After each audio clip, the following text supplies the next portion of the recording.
cette question sur Wamiz, puisque Wamiz est notre partenaire pour ce sondage. Laetitia, on accueille Ghislaine tout de suite, avant de retrouver notre quiz de la vie privée des animaux. C'est parti. Bonjour Ghislaine. Bonjour. Bonjour. Alors je crois que vous voulez aussi nous parler d'un cas d'actualité, c'est-à-dire une actualité dramatique qui s'est passée en début de semaine au Havre. Oui, absolument. On tenait à être entendu sur ce fait d'actualité. Malheureusement, on n'a pas toutes les données en main parce que très peu d'informations ont été, étant donné qu'il y a une enquête judiciaire, les informations sont restées pour l'instant très confidentielles. Rappelons les faits. Lundi, voilà, au Havre, ce chien, un chien et 100 mètres en tout cas. Trois fois de suite, manifestement trois endroits différents.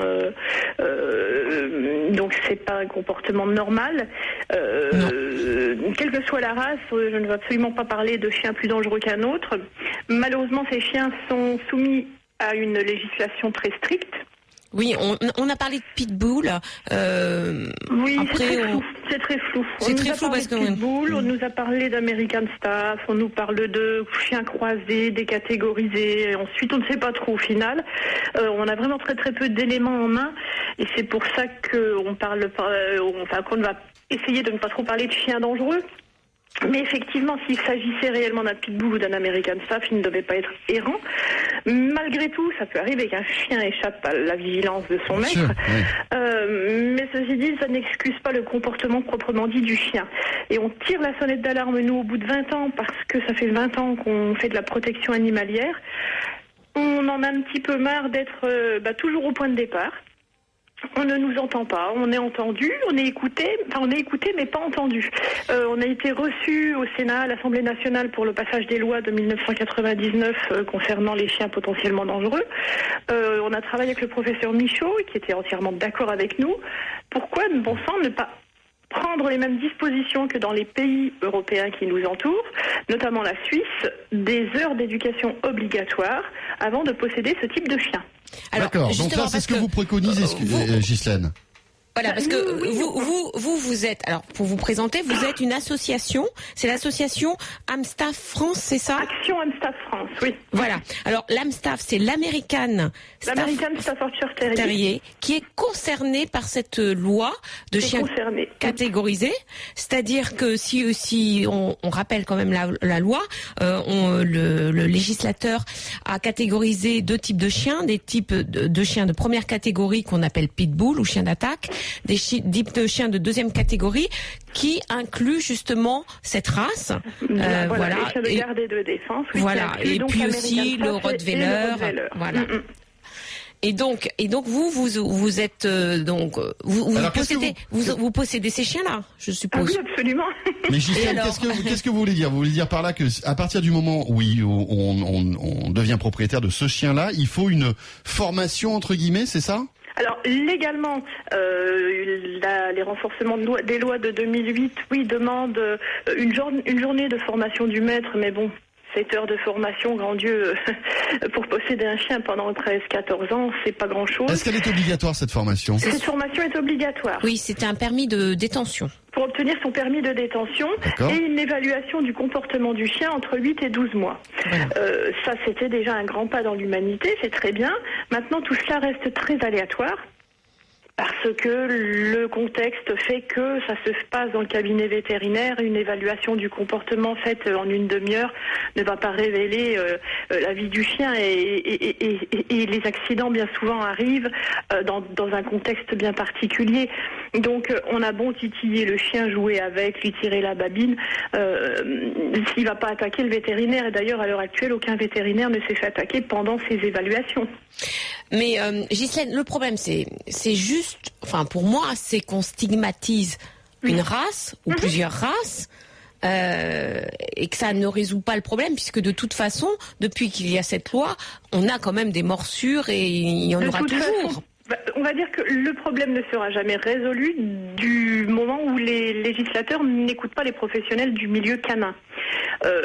Entre écrire un texte derrière un bureau et écouter des gens qui sont sur le terrain, ça fait quand même une grande différence.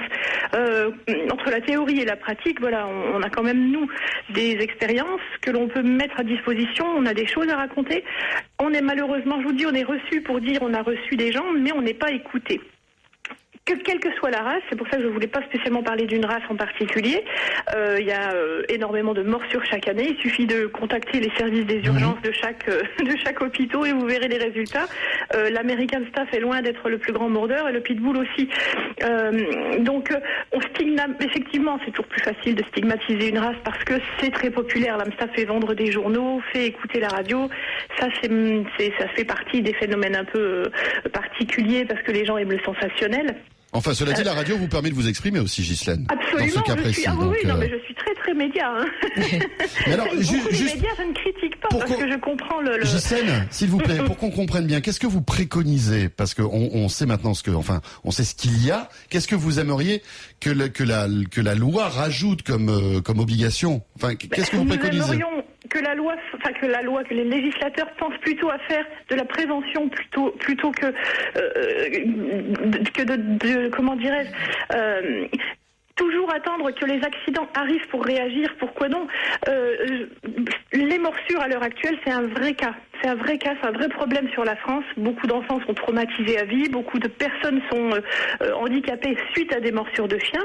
Donc, il faudrait certainement revenir sur le texte de loi, ne pas spécialement viser une race, mais pourquoi ne pas faire une législation qui puisse toucher les chiens d'un certain poids, par exemple, et il est évident que les caniches mordent aussi, mais la morsure ne sera pas la même, on va bien être d'accord, il ne faut pas tomber dans le ridicule.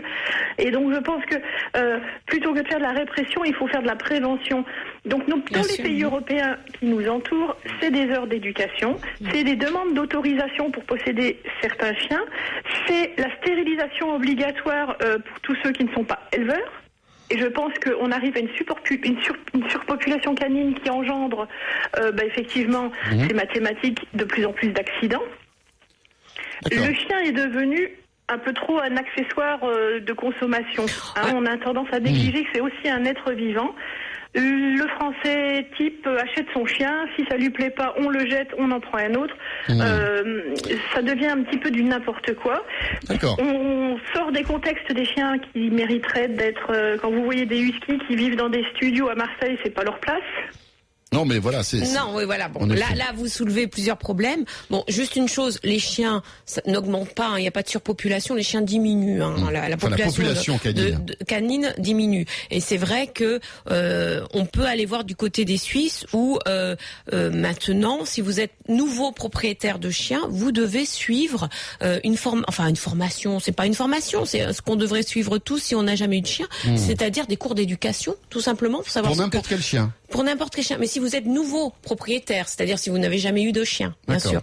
Et ça, c'est est-ce que alors pour la Suisse qui est un petit pays qui est c'est faisable. En France, mais est-ce qu'on peut appliquer ce genre de loi en France? Ça risque d'être compliqué. Mais vous savez, il faut faire de la prévention. Moi, je pense que il faut informer, ce qu'on essaye de faire aussi sur cette radio, informer, prévenir, donner des conseils d'éducation, et puis ne pas prendre un chien comme on prend.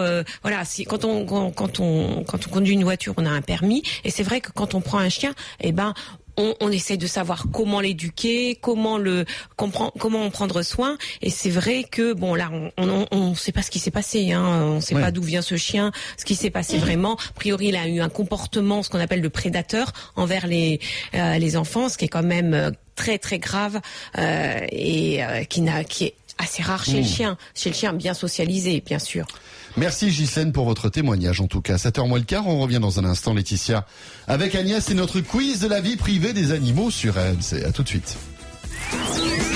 Le week-end des experts sur RMC, vos animaux. RMC, le week-end des experts, 6h-8h, vos animaux, François Sorel, Laetitia Barlerin.